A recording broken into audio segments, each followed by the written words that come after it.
Syafi'i kasi kayo na ang susunod na magbibigay. Lakas ang babango niya. Mami. Mga hagkapet ang Abu Hanifa. Ay, oo nga, no, nakalimutan ko. Nakalimutan mag-Abu Hanifa. Mamaya. Okay, may gusto ko makinig.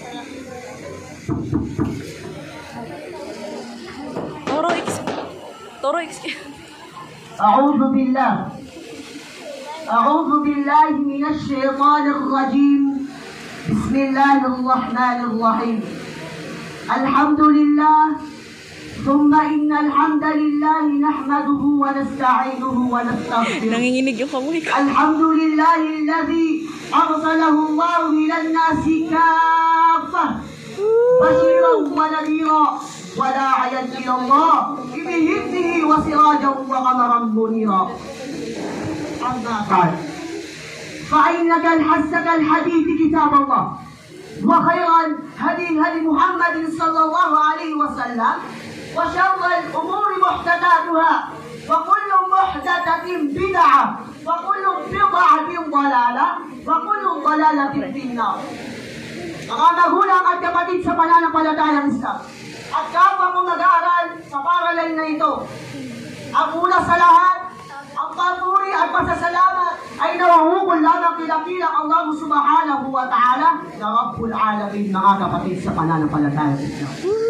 Nangalipin na Allah subhanahu wa ta'ala. Palakpak kayo. Pasalamatan natin si Allah subhanahu wa ta'ala dahil sa kanyang mga ni'mat, nangalipin na Allah subhanahu wa ta'ala. Na kung saan itong mga ni'mat o biyaya na Allah subhanahu wa ta'ala ay hindi natin ito kayang bilangin nangalipin ng Allah subhanahu wa ta'ala. Na kung saan binanggit na Allah subhanahu wa ta'ala sa kanyang marangal na Quran, وَإِن تَعُدُّوا نِعْمَةَ اللَّهِ لَا تُحْصُوهَا. Sa kalapit nitong kaulugan, nangalipin ng Allah. Kung bibilangin nyo man ang ni'mat, biyaya ng Allah subhanahu wa ta'ala, ay hindi nyo kayang bilangin, sinabi ng Allah subhanahu wa ta'ala. Nangalipin ng Allah. Yan tugakan sa Allah. Ang kakalampunan, ang pagalatan, ang langit, ang palapalan kami milikan kung Allah subhanahu wa ta'ala. Nasusalang ang kalilitan na sikong ang lokasong kalakit sa Allah aking iwasan.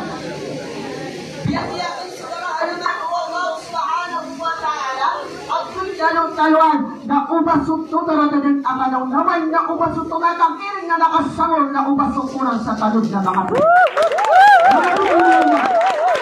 Ibig Allah subhanahu wa ta'ala. Mga kapwa kong nag-aaral sa paralan nito at aming mga ustad at aming mga bisita na natin ito at nais kong ibahagi sa oras na ito o sa unaga na ito ang tinatawag sa awatin ng Fadlul Ilm. Sim kami ng meaning. Girl, sim kami masyat. Yan ang masyat ko dapat. Ay ito'y pinakamalaking ay bada mula kay Allah subhanahu wa ta'ala na mahitin Allah subhanahu wa ta'ala.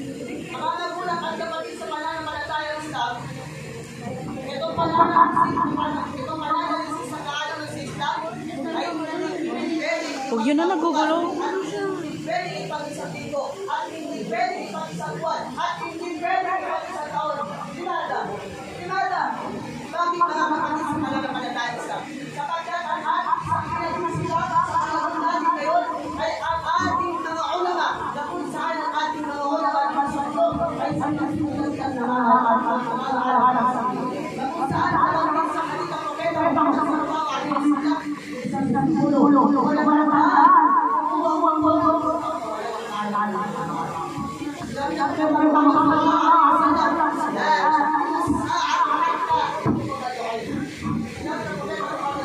Hindi nangyayari. Umiintaan kayo ang pagtulong ng mundo hanggang sa hindi malawala ang alam ng mga tao.